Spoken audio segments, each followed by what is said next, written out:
নমস্কার বন্ধুরা, আমার চ্যানেলে আমি আপনাদেরকে স্বাগত জানাই। আজ আমি আপনাদের কাছে শেয়ার করব কোনো রকমের জল ছাড়া আর আঁশ ছাড়া কিভাবে আপনারা 1 মিনিটের মধ্যে তালের পাল্প বা রস বের করে নিতে পারবেন, তাও আবার 3টে খুব সহজ পদ্ধতিতে।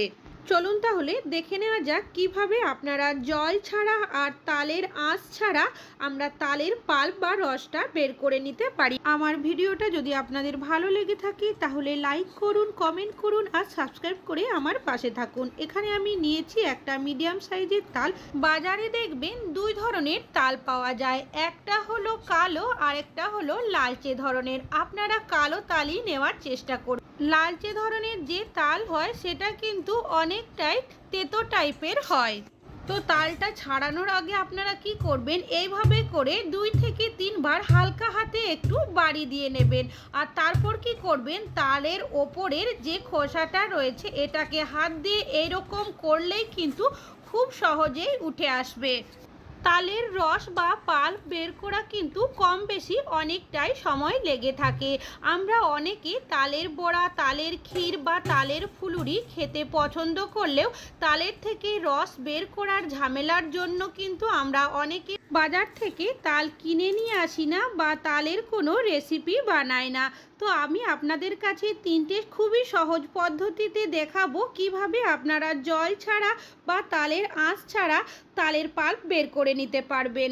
তালটার ওপর থেকে এইভাবে করে টেনে নিলেই কিন্তু তালের ওপরের যে খোসাটা রয়েছে খুব সহজেই আমরা ছাড়িয়ে নিতে পারবো। তো এইভাবে আমি পুরো তালের খোসাটাকে ছাড়িয়ে নেব।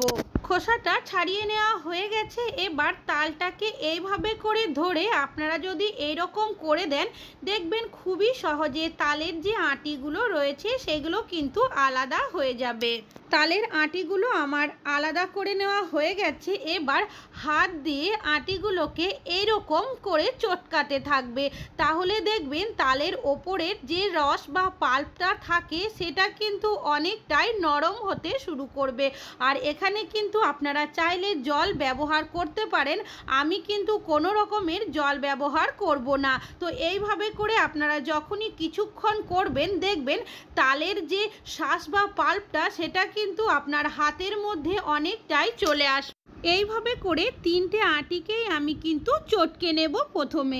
তাহলে বন্ধুরা দেখতেই পাচ্ছেন যে কাজটি আমি কিভাবে করে নিচ্ছি। কিছুক্ষণ চটকে নেওয়ার পরেই দেখতে পারবেন তালের আঁটির মধ্যে যে শাঁস বা পাল্পটা থাকে সেটা কিন্তু বেরোতে শুরু করবে। খুব ভালো করে আমার চটকে নেওয়া হয়ে গেছে। আর দেখতেই পাচ্ছেন এবার আমি আপনাদেরকে তালের থেকে পাল্প বের করার পদ্ধতিগুলো দেখিয়ে দেব। তো প্রথমে আমি নিয়েছি এখানে যে ছিদ্রযুক্ত বাটিগুলো হয় সেই বাটিগুলো, এর জায়গায় আপনারা ছিদ্রযুক্ত যে থালা হয় সেগুলো কিন্তু নিতে পারেন। আমি এখানে আরও একটা বাটি নিয়েছি যেটা ছিদ্রযুক্ত বাটির থেকে কিন্তু একটুখানি ছোট। এবার কি করব, এই যে তালের আঁটিটা রয়েছে সেটাকে আমি নিয়ে এইভাবে করে কিছু সেকেন্ড ঘষে নেব। আর তারপর আমি আপনাদেরকে দেখিয়ে দিচ্ছি কোনো রকমের আঁশ ছাড়াই কিন্তু আমাদের তালের পাল্পটা বেরিয়ে যাবে।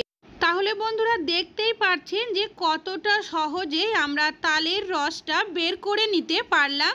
এইভাবে করেই বাকি যে আঁটির মধ্যে তালের রসটা রয়েছে সেটাকেও আমি বের করে নেব। আর এখন চলে যাব দ্বিতীয় টিপসে। তার জন্য আমি এখানে এইরকম ধরনের একটা পাত্র নিয়েছি আর নিয়েছি এখানে একটা আমি গ্রেটার। এবার নিয়ে নেব আমি আরও একটা তালের আঁটি। এবার এইভাবে করে আমি আঁটিটাকে ঘষতে থাকবো। এমনই একটা গ্রেটার নেবেন যার এই যে ফুটোগুলো রয়েছে সেইগুলো যাতে খুব বেশি বড় না হয়। যদি খুব বেশি বড় হয় তাহলে কিন্তু তালের যে আঁশটা থাকে সেটা কিন্তু তালের রসের মধ্যে চলে যাবে। যদি ফুটোটা একটু ছোট হয় তাহলে কিন্তু কোনো রকমের তালের আঁশগুলো তালের রসের সাথে বেরিয়ে যাবে না। তো এইভাবে করে আমি ঘষে নেব আর তারপর আমি আপনাদেরকে দেখিয়ে দিচ্ছি। দেখতেই পাচ্ছেন বন্ধুরা কতটা সহজে গ্রেটার দিয়ে আমরা কিন্তু তালের পাল্পটা বের করে নিতে পারলাম। তৃতীয় টিপস হলো আমি এই ধরনের প্লাস্টিকের যে ঝুড়ি বা চুবড়ি হয় সেটা নিয়েছি। এবার নিয়ে নেব আমি আরও একটা তালের আঁটি। এবার হাত দিয়ে এইভাবে করে কিছুক্ষণ ঘষতে থাকবেন, দেখবেন খুবই সহজে তালের আঁটি থেকে তালের পাল্প বা রসটা বেরিয়ে যাচ্ছে। তাহলে বন্ধুরা দেখতেই পাচ্ছেন যে তালের রসটা কিন্তু কতটা সহজে বেরিয়ে গেছে। আর এইভাবে করেও কিন্তু আমাদের কোনো রকমের তালের আঁশ তালের রসের মধ্যে বেরিয়ে যাবে না। তাহলে বন্ধুরা আমি আপনাদেরকে 3টে সহজ পদ্ধতি দেখিয়ে দিলাম। আপনারা এই 3টের মধ্যে যে কোনো পদ্ধতি কিন্তু ব্যবহার করতে পারেন।